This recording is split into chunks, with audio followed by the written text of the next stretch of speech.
Welcome back to the Red Stool. And today we're here to talk about My Hero Academia, chapter 355, Extras. And it's looking like the battle at Gunga Mountain between All For One and the top two pro heroes is reaching its climax. Or at least beginning to get to the first two chapters of it. But before I get ahead of myself speculating, let's get into the chapter. And of course, to start, we have All For One. He's belittling Jiro because she decided last chapter that she would up and say, she got a little smirky with him, which from a character standpoint, I liked, but also All For One's response to it is hilarious because now that he's dropped Endeavor and Endeavor is recovering and kicking himself for allowing his emotions to get the best of him, as he should, he's going to take the time out to pick Jiro off because she's the weakest one on the battlefield. Plus, she's the only one who has a good enough range attack that can also block some of his. So strategically, it's the best idea is to knock her off first, and then he can deal with the two little birds. And that's one of the parts that I like about this battle and this battlefield specifically, because you have this really elaborate chess match between All For One and the pro heroes. They're not just trying to outpower and outmuscle each other. They're making calculated moves, setting up openings, and it's like the momentum just keeps switching back and forth. They'll trade shots with each other, and I just like how it keeps you guessing and it keeps you engaged. Plus, the body horror and the artwork in these past two chapters has been absolutely amazing. I can't wait to see this stuff get animated because it's gonna be crazy. And it even makes you just want to reread the chapter. I reread this chapter like 3 times just because the artwork, the pacing, the story, everything with this fight is so good that it just makes you want to keep revisiting it. Now that All For One sees that he has this opening to take out one of the heroes, he creates these weird mouth snakes out of his body. And it's like they look like snakes, except they have a full set of human looking teeth. And it just shows you how far along All For One is with just manipulating his body and quirk manipulation, that he's able to just rapidly create whatever he needs on the battlefield and use it. It's really great. It's a really great use of his utility. I like it. And he's using it to set himself upon Jiro. But of course, Hawks is there, and he's not going to let All For One kill anybody.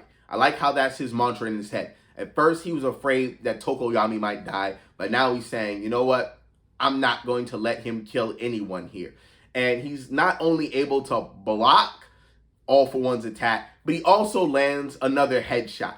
And he's starting to rack up these headshots on All For One. I like how his dogged nature, he keeps attacking. Plus, just seeing Hawks with these katanas, it's pretty cool. I like it. But of course, wherever there's an attack, there's a counter. And All For One pins Hawks down with his finger tendrils. Now he's ready to finish the work he started with Jiro and Tokoyami. And I gotta say, I was not expecting to see Jiro mutilated this chapter because All For One ends up ripping off one of her earphone jacks. We even see it in a panel as it's falling out of the sky. Like I said, the body horror in this chapter is crazy. In this war, there's gonna be consequences and prices to be paid. The heroes aren't gonna leave this the same. The villains aren't either. And at this point, I would hope they're not just trying to capture All For One, because I don't think that's the smartest thing going forward. Jail has not proven to work, and he is the furthest person in this series from reform. So I'm just gonna have to say it here, you guys. You're gonna need to put him in a pine box, lay him down, make him stay down, because there's no way that you're gonna be able to win this fight if you're going with a capture first mindset.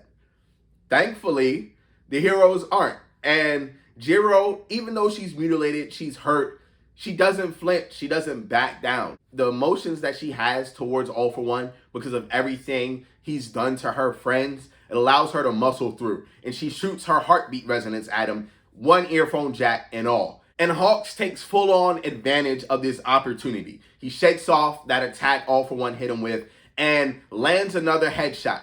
But not only does he land the headshot, he uses Jiro's sound resonance to break his helmet. And I like how it's just You can tell how violent the strike is because Hawks ends up breaking the katana too, but he gets the needed results. He finally, after all what seemed like random strikes to All For One's head, he's been hitting the same spot over and over again with high speed. Of course, that translates to power once he connects with his katanas. Now he's he's worked that chip into a full crack and breaks open the helmet. They're in there. This is the end game of their battle plan. They've exposed his weak point. Now, the only other question left is Endeavor going to be able to take advantage of this opportunity? Hopefully, he uses Prominence Burn, but he uses a focused version of it, where it's kind of like a Prominence Hellfire attack, where he focuses it all on that one open spot that they've created. Because if not, we know that All For One, he's going to roll off of whatever damage he takes, regroup himself, and finish this battle. I like how, and this dynamic that Horikoshi has created with everyone in this battle taking hits, giving hits. It feels like a real fight. It keeps you engaged. You want to come back for more. And I like that. We're not just getting random power-ups from these heroes. They're muscling through, giving everything they got, and they're even taking damage that may never recover from and can be life-changing. So all of these battles, all of these wars, they're all important. They all have real stakes. Now, one thing I will say before I go is we know that All For One, he's a counter fighter. It's not over. We've seen him fight with a damaged helmet before. And in the next chapter, he's definitely going to keep fighting. This isn't over for him just as much as it isn't over for any of the pro heroes. I know you guys saw it like I saw it, but next week we're going on break. So if you're craving any of that My Hero content, keep your eyes open because I'm going to have another video dropping next week. Plus, there's always My Hero and anime content on my TikTok. Make sure you go Dat Boy Best Boy. Give me a follow. See what you like. Let's build this community together. You guys enjoy your weekend. Stay safe. I'm going to see y'all later, all right?